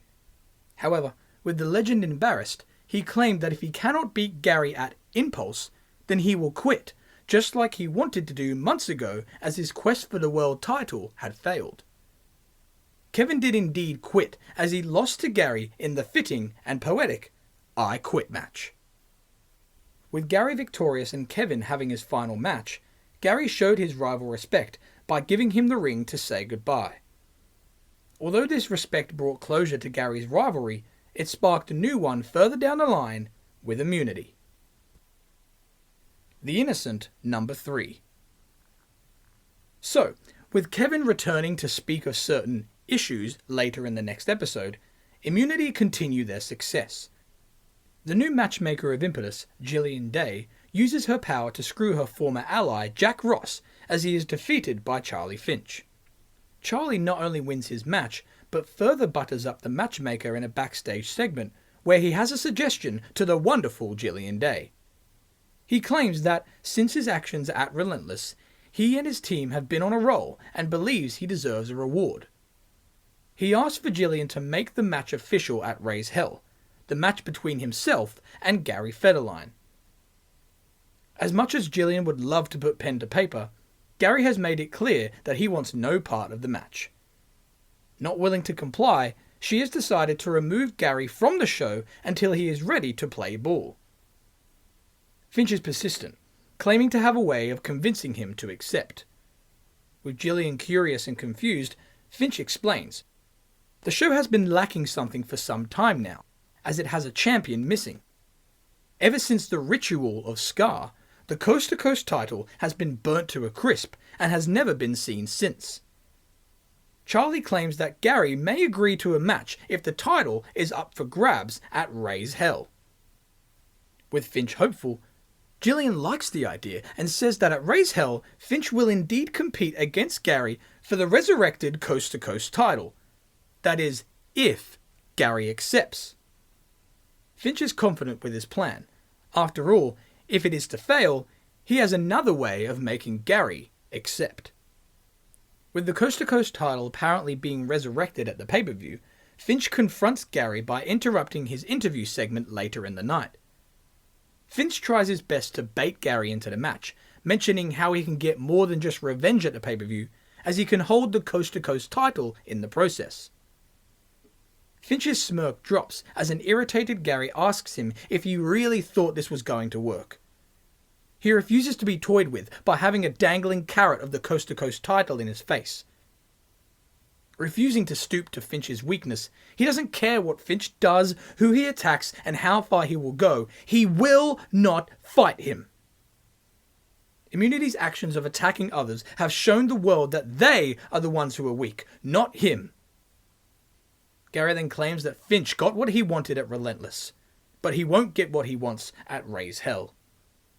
Gary exits with Finch's plan failing. The interviewer then asks what he's going to do now, with Finch grinning, stating that he has another plan.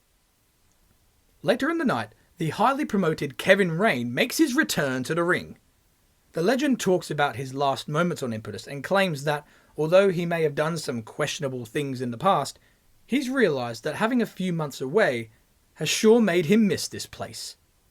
In fact, there were times where he even contemplated coming out of retirement. Realizing some negative changes within the business, Kevin blames Sam Pullen and his team of Adrenaline for this change. He speaks of how Adrenaline has ruined the initial idea of Impetus, and how it was supposed to be a modern show designed for a new beginning. However, it has now degenerated into nothing more than a reunion for his friends. With Kevin continuing to voice his problems with the show, he is stopped by the music of Charlie Finch. Finch enters alone and introduces himself to the legend, as they never really got to know each other before he left.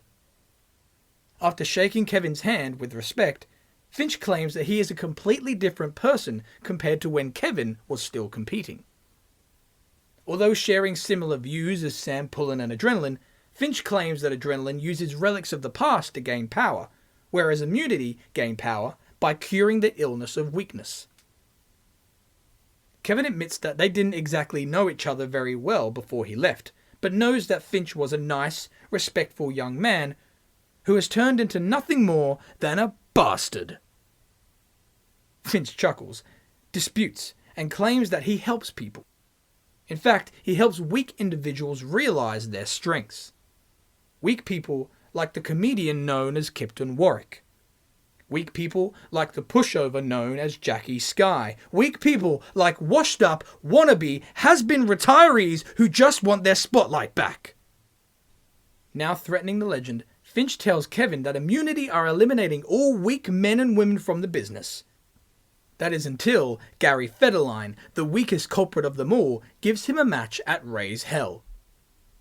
Seeing as Gary won't even take the bait of the Coast to Coast title, it looks as though Kevin Rain is the next bait in line. Understanding his predicament, Kevin takes off his watch and jewelry, stating that he may have quit a few months ago, but can still kick ass, and accepts Finch's challenge for a fight. Finch backpedals, and he calms the scene, claiming that Kevin isn't just fighting him, as he is fighting the whole of Immunity. With Immunity walking down the ramp, Kevin decides to act quickly and attack Finch. Bobby and Jerry jump in the ring, but cannot compete with the veteran's power. The legend gains momentum until staring at Angel and Cortni with a raised fist. Wondering what to do, Kevin is about to strike until Finch attacks, leading to a beatdown. With Kevin being outnumbered 4-1, Gary Federline comes to the rescue. However, as seen before, Gary refuses to fight and instead tries to talk some sense into Finch. Ignoring his rival until he gets what he wants, Finch orders Immunity to hit their finisher, The Cure, on Kevin. With the finisher hit, Gary reacts by jumping on the apron, begging for the actions to stop. Clearly, Finch will not halt his attacks, as all he wants is a pay-per-view match. With Gary showing no signs of accepting, Finch orders the vaccination to be hit on the legend. Gary reacts by getting in the ring, going face to face with Finch. All Gary needs to do is accept the match, but he can't. With Gary refusing yet again, Finch understands and picks up the veteran in front of Gary, hitting the full effect. Staring at the emotional Gary, Finch awaits his acceptance of the match, only for Gary to still refuse. Sick of Gary's persistence, Finch slaps him in the face, demanding a match. Enraged by his denial, Finch lines up the old-timer for the drive-by kick, glaring at his rival in the process. Attempting the strike, Finch is denied once more as Gary jumps in front of the kick, just like he did for Jackie Sky. Gary can refuse it no more. He looks up at Finch and is about to accept the match until Kevin Rain grabs his arm, telling him not to give in. As Gary contemplates his decision, Immunity, by order of Finch, take Rain to the outside. The attack is far from done, as Finch demands his team to lift the legend up for the Doomsday device, threatening to hit the move through the announce desk. Before the legend takes any further beating, Finch demands Gary for his match at Raise Hell. With Rain set up for the move, Gary stops it all, sighs with agony, and accepts the match with disappointment. With the match now official, Finch chuckles and tells Immunity to put the legend down. Immunity begins to leave slowly, happy to have finally been given what they want. Caring for the respected veteran, Gary is stopped as he witnesses Charlie turn around and deliver a shocking drive-by kick on the recovering Kevin after all. Gary immediately comforts Rain in emotional fear. As Finch sniggers at his actions, Gary gets up, goes face to face with Finch and trembles with rage, still refraining from getting physical with his rival. Finch reunites with Immunity and leaves, chuckling at his actions. Censorship. With the vacant Coast to Coast Championship officially on the line at Raise Hell, Immunity looks to further their momentum the next week in Gary's absence. Victorious in tag team warfare, Immunity celebrate, only for Federline to be seen on the screen. Located in a medical center waiting room, Gary stares into the camera and sarcastically applauds Immunity's dominance. He explains his location, taking care of his good friend Kevin Rain over the past week, and hopes that Immunity is proud of what they have done over the last month. Gary tells Finch that he tried to help him, but he refused to listen, just like Gary refused to fight. He didn't want to give in to the weakness of vengeance and, instead, wanted to help Finch rather than fight against him. However, Finch got what he wanted. He got a match next week at Raise Hell with the Coast to Coast title back and up for grabs. After re-injuring Kipton, threatening to kick Jackie's head off and taking out a damn legend in this business, Gary finally gave in. But what infuriates Gary more is, after all the attacks and assaults, after all the beatdowns and resistance that Gary had to endure, after accepting the match, he still refused to fight. Even after accepting the match, Finch had the audacity to kick Kevin's head off, and yet Gary still didn't fight, and he feels stupid for doing so. He guesses that he just got so used to the idea of resisting Charlie's attacks that he did the same thing last week, even when having the chance to knock Finch's teeth out. He regrets that he's not at the arena right now, as if he was, he'd do just what he's going to do next week and beat the absolute shit out of Finch and the whole of Immunity. Gary reacts to the censorship and swears again with the bleeping herd. Shit. Shit. Shit, shit, shit, shit, shit, shit, shit. Gary talks to a staff member from behind the camera and asks why his curse words are being bleeped. With no response, a graphic comes up on the bottom of the screen saying, "Earlier today." Gary looks at the text at the bottom of the screen and asks, "This is a pre-recording? So that means if I were at the medical facility earlier, then I could be at the arena right now?" Immunity is confused and then hear their enemy's music hit. Finch panics and sends his henchmen to the ramp to protect him. Gary enters, but not from the stage, from the crowd and charges to the ring equipped with a kendo stick. With easy access to his rival, Gary strikes Finch in the gut with the weapon. Bobby and Jerry notice and run back to the ring, only for Gary to whack them both in the head and send them back out of it. Finally alone with his rival, Gary chucks the weapon down and unleashes punches on Finch, leading to a setup of his finisher move, the Fed Cred. Ready to pull the trigger, Bobby and Jerry return with the dropped kendo stick in hand, only to be reversed and sent out of the ring again. With Gary still wanting to finish the attack, he turns around to continue the assault, only for Finch to have already bailed the ring in pain. Finch regroups with immunity on the ramp, with Gary wanting a fight. With his immunity allies hoping to respond, Finch holds them back, telling them to wait for the pay-per-view. Raise hell. Delighted to have his wanted battle with Gary Federline, Finch enters the ring with cockiness. Before the match begins, Finch circles around an object placed in the ring in which is covered by a red sheet. After all these weeks of resistance and temptation, Gary Federline is going to beat the absolute crap out of him. Finch is happy, just like the crowd, because tonight is the night where Gary's next journey begins. Tonight, Gary will expose his weakness to the world, as he will not be able to control his emotions and inevitably lose the match, allowing Finch to become the new and two-time coast-to-coast champion. Finch claims that it has been 2 months since the demise of the Coast to Coast Championship, a title in which was burnt to a crisp in this very trash can. Finch takes off the red sheet and reveals the trash can used by Scar in his ritual.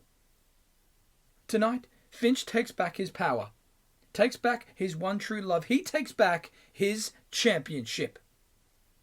Finch pulls out a melted, destroyed and fragile coast-to-coast title.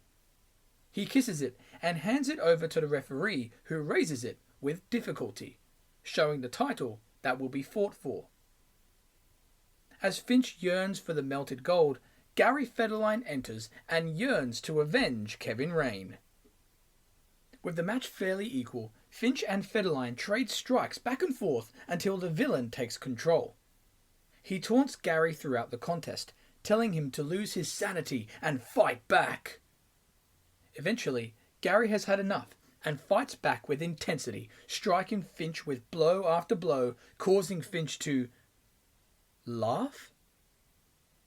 As an homage to Kevin Rain, Gary continues and hits the Hurricane Rainer finisher and continues to throw punches. In deep control of offense, Gary sets Charlie up for the Fed Cred, but doesn't want to end the fight so suddenly. Instead, he hits Charlie with his own full effect finisher. As Gary unleashes his anger, Finch bails to the outside, still giggling at Gary's fury. In pain and laughter, Finch mockingly challenges his opponent to brawl on the outside of the ring, allowing Gary to vent even more of his frustration. Gary gladly does so, beating Finch up around ringside. He gets so enraged with Finch's carefree attitude that he pulls apart the commentary desk, taunting a Fed Cred through it. However, with the official on the count of 6, Federline decides to make his way back in the ring and stop the count, only for Finch to get his attention first. With Finch on all fours on the outside, he stops Gary from entering the ring as he almost waits for Gary to continue his wrath. In the perfect position to be delivered a poetic drive-by kick, Finch begs his rival to execute the move. After battling his internal mind, Gary takes the bait and hits the kick. Releasing his anger, Gary hopes to hit the Fed Cred through the announce table, only to realize that the official is about to count to 10.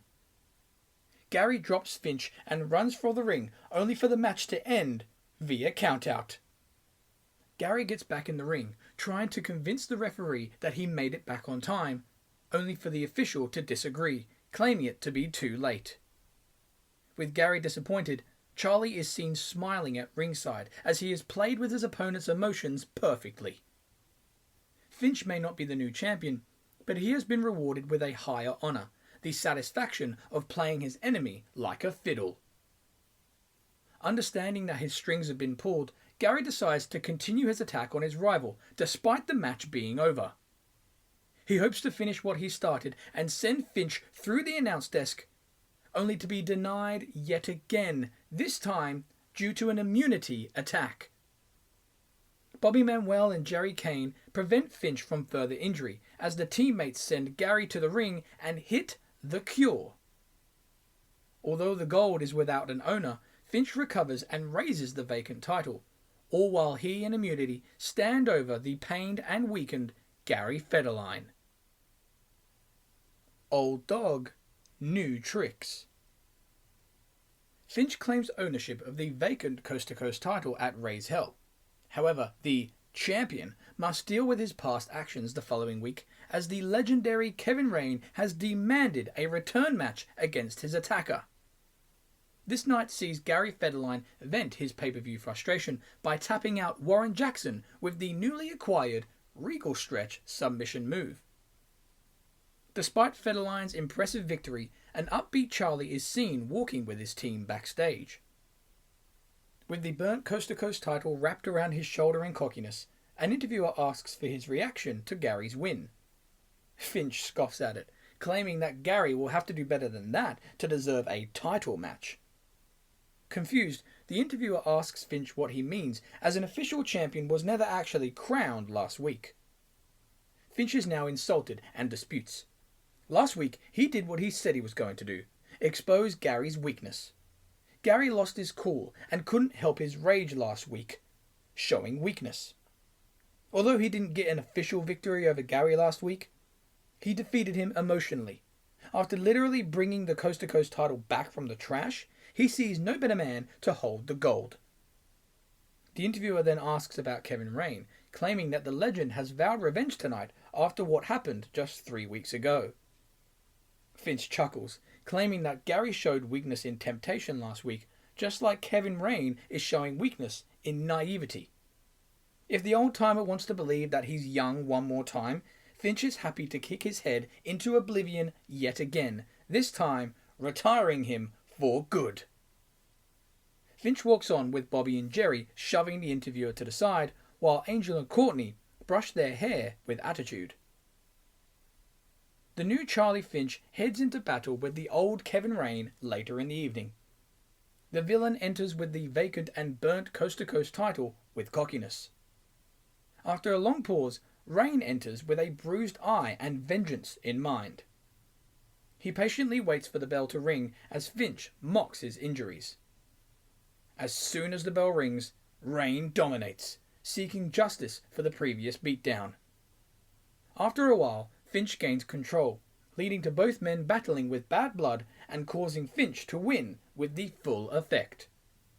With the legend defeated, Finch stands over Rain and is about to leave until he taunts the drive-by kick yet again.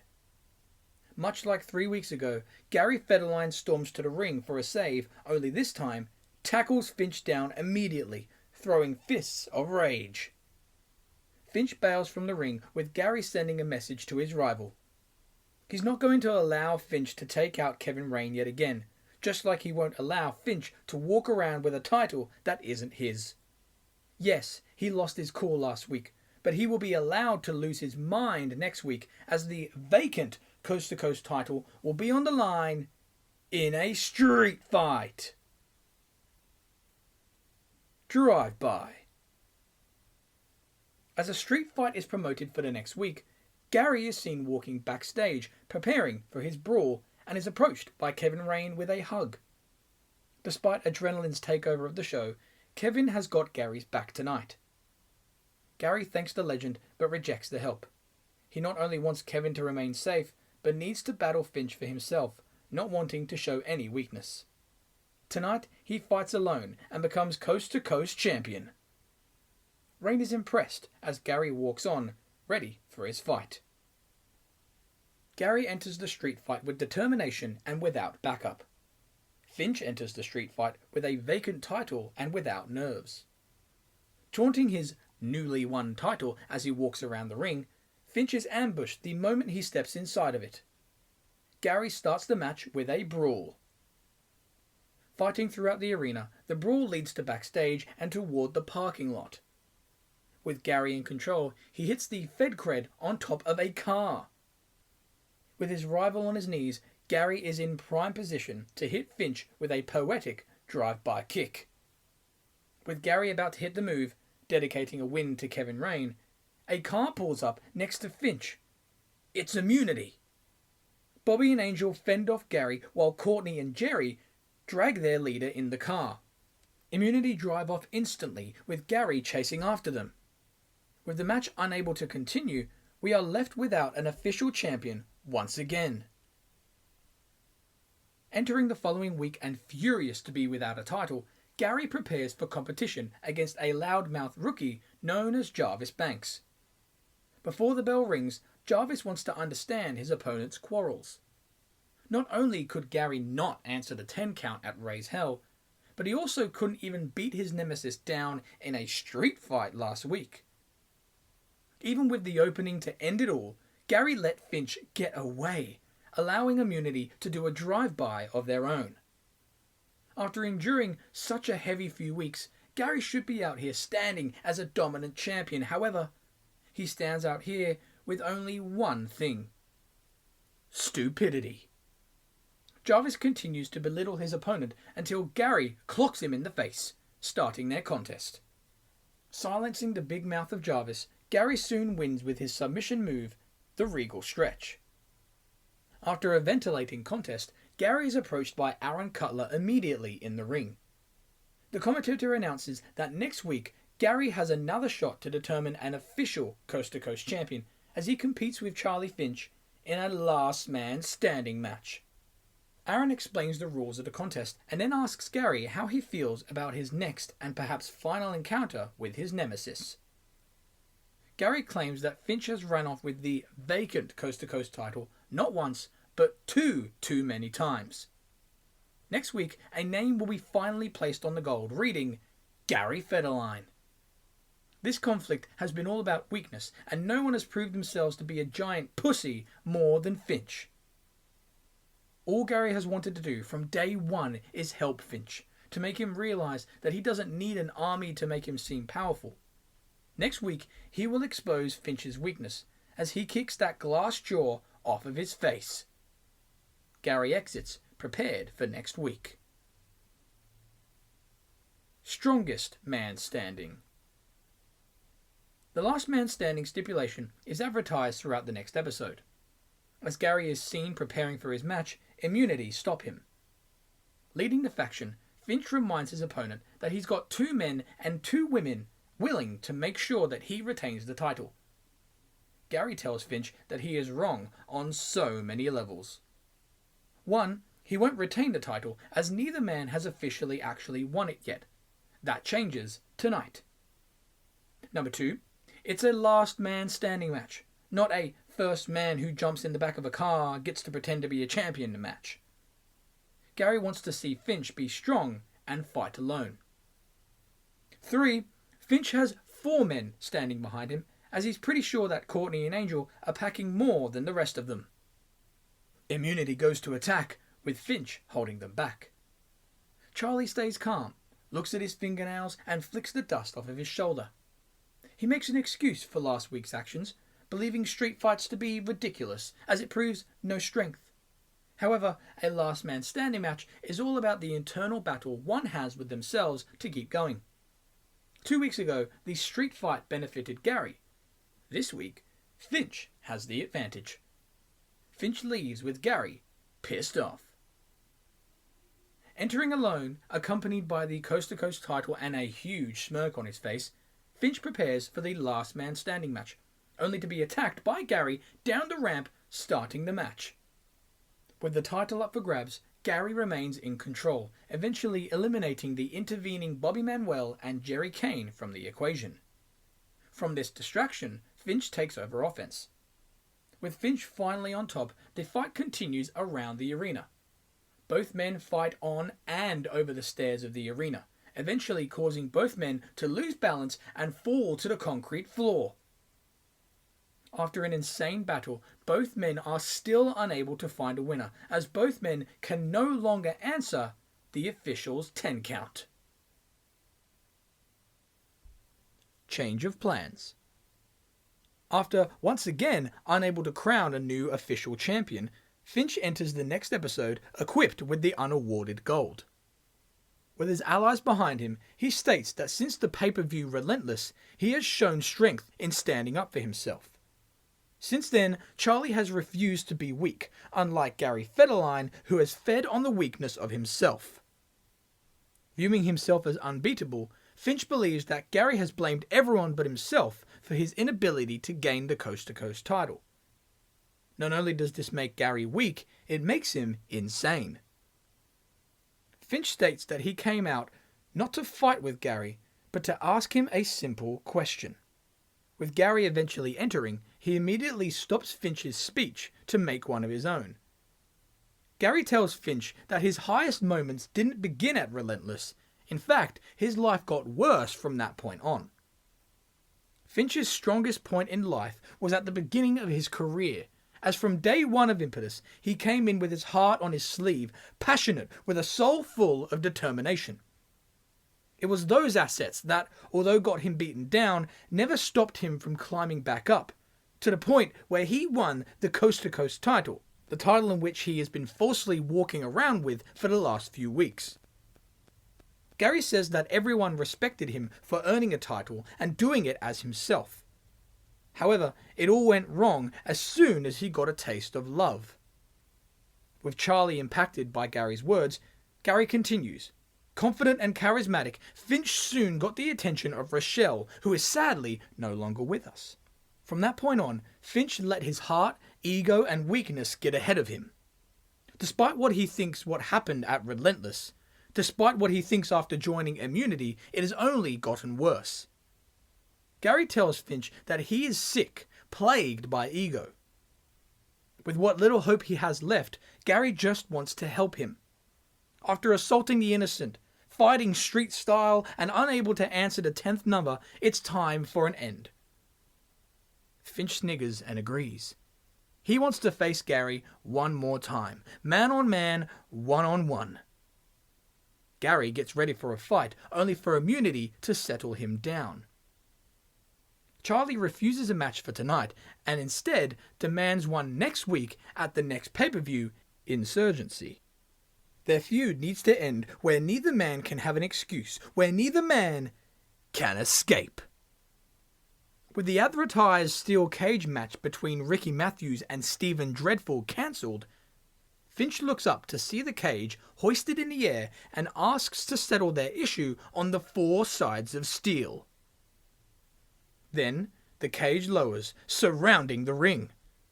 With the drama building and the steel cage lowering around the enemies, Gary stops the tension and ruins the atmosphere, asking if he looks stupid. Realizing the immunity factor, he refuses to take part as he knows that Finch's cronies are just going to jump the damn thing and screw him once again. Understanding Gary's hesitation, Finch assures him that Immunity will have no part of the match next week. To prove it, Finch orders his team to exit the ring, with the steel cage around them, symbolizing their final time inside the steel. With Gary cautious, witnessing the team leave, Finch asks for the match yet again. Hoping to reveal Finch's sickness to the world and having no other options left to help him, Gary accepts. As Immunity view the confrontation from the outside, Gary then speaks to his rival, one-on-one, with intensity. All the heartbreak that Finch has witnessed in his career, all the ups and downs, all the embarrassment, all the indignity, and all the tears that he has shed, is nothing compared to what he'll do to him inside the cage. There will be no 10 count, there will be no hit and run, and there will be no excuses. He will throw Finch from pillar to post until his diseased blood pours out every last part of his illness. Gary then tackles Finch down and attacks him with the steel walls surrounding them. Immunity try to help their leader as they enter through the door and over the top of the cage. Although able to stop Immunity, Gary fails to stay focused on Finch, getting knocked down by his rival. The huge momentum of Gary has reached an incredible halt, as Finch pushes his rival to the side of the cage. Wedging Gary's face up against the steel, Finch hits the drive-by kick, symbolizing what's ahead at Insurgency. Slowly and surely, Finch escapes the cage by walking out of the door, regrouping with his hurt team. As immunity exit, the commentators ask if this is the scene we will see at Insurgency. Better yet, can it be achieved without immunity? Insurgency. At Insurgency, the championship steel cage match is ready to begin as Finch enters on stage with his supportive team and the burnt, vacant coast-to-coast title around his shoulder. With immunity standing alongside him, Finch sends them away, trying to convince us all, and perhaps himself, that he can do all of this alone. Although immunity's presence are no longer felt, Gary enters, looking around for the team, as he cautiously steps into the ring with his rival. The two look up as the steel cage lowers, trapping them inside. With both men slugging it out in the early parts of the war, they hope to show who the weaker man truly is. Gary gains momentum and, after taking Finch down, he goes to walk out of the cage, only for Bobby and Jerry to reappear and block his path. Shaking his head at the dirty tactics, Gary heads back in the ring and stares at Finch, pointing at his teammates, showing Finch the evidence of his weakness. In desperation to not be seen as weak, Finch acts as though this was never part of the plan. From this, he sends his allies to the back, resuming the match. With Gary soon gaining control yet again, he goes to climb over the top of the cage, only for Angel and Cortni to now intervene, shaking the steel and preventing Gary from exiting. Denied the exit, Gary climbs back down the cage and stares at Finch once more, showing further proof of his own weakness. Finch then yells at his female allies through the steel, demanding that they leave. Gary witnesses the duo exit up the ramp with confusion, allowing him to be wide open for a nutshot attempt. However, Gary catches his rival's hand, furious that he has resorted to 3 pathetic tactics. He then unloads strikes, showing no more mercy for his opponent. Finch is sent from pillar to post, just like Gary promised. With Finch in trouble, he counters by sending his opponent into the steel. With this quick time to rest, he crawls toward the door, hoping to escape, only for Gary to follow him. The two battle for the door on all fours from the opposite side of the ring. With Gary able to get ahead, he climbs through the ropes and is about to exit, only for Cortni to reappear yet again, about to slam the door on Gary's face. However, Finch halts the attack. With Gary shocked, Finch pulls his rival back in the ring and sends his ally to the back once again. With the match paused and Cortni leaving, Finch can easily walk out of the open door. However, Finch decides to close it, leaving himself and Gary to be alone in the cage. After all the dirty antics, after all the cheap tactics, Gary sniggers, happy to see Finch show strength and continue the match evenly, one-on-one. With Finch hoping to prove himself and blood spilling down both men's faces, the rivals both start to climb the cage together, attempting to beat the other. With the two laying on top of the cage at the same time, they look at one another and realize that it has now come to this, a race to the finish.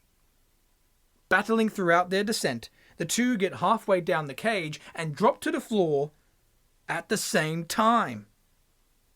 Here is your winner and the new Coast to Coast champion.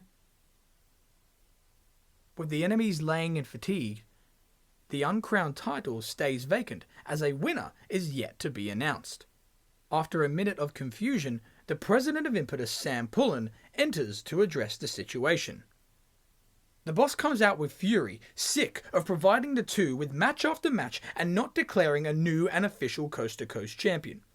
He has been waiting to crown an official champion for way too long, and, seeing as the two cannot create a clear winner, Sam introduces a man who can. Sam is now making this a triple threat match for the title. With a third man added and announced, Warren Jackson enters to reap his rewards after months of offering peace to Sam and his union of adrenaline. Warren aims to walk to the ring but is stopped by the president.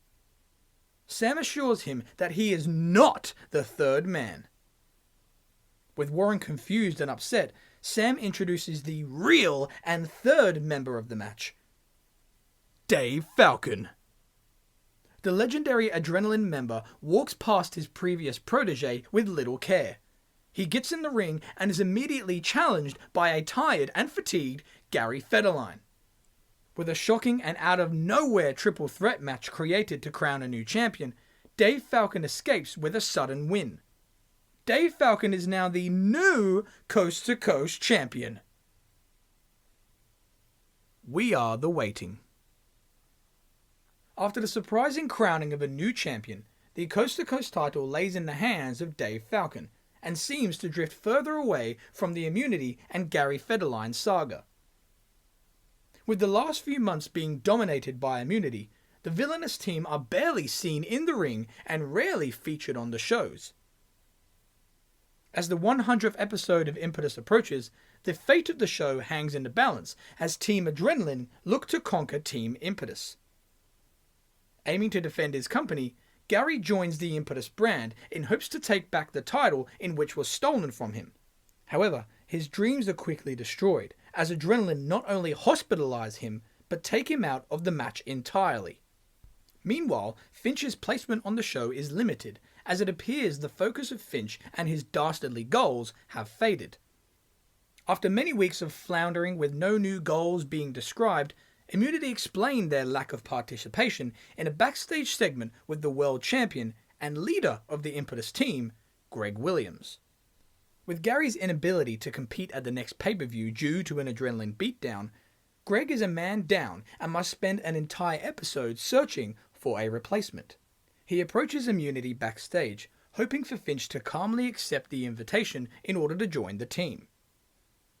Finch interrupts and asks if Greg is really going to ask him to replace Gary Federline. Really? Gary Federline? Being invited to the team after his previous nemesis, Finch believes that finally, Greg has realized, just like everybody else should have, that he is the stronger between the two. Greg rolls his eyes and eventually agrees to make Finch happy. Greg then asks if he will join the team, with Finch saying no. He tells Greg that if he wanted a team to take down Adrenaline, he would have used his own. He may not like Dave Falcon being the Coast to Coast champion, but he knows he will get it back, whether it's vacant or around Dave's waist. The fact is, Immunity have the same goals as Adrenaline: to eliminate the weak from the world and to keep those who are strong. Immunity are in the perfect position right now, as at episode 100, the stronger team will prevail without Immunity needing to lift a finger. Whatever team and champions emerge, it's only a matter of time before the title returns to its rightful owner. Episode 100. A chaotic main event sees Team Impetus, accompanied by the returning Warren Jackson, defeat the Adrenaline villains. With Adrenaline banished from the company, Warren Jackson holds his Coast to Coast title up high, along with his partner's respective gold. Charlie Finch may not have appeared on Impetus's most important episode, but, as made clear by the Immunity leader, the waiting game is finally over, as his symbol of strength must return to his hands. As we reach the next chapter of Impetus, Charlie Finch hopes to regain his Coast to Coast title.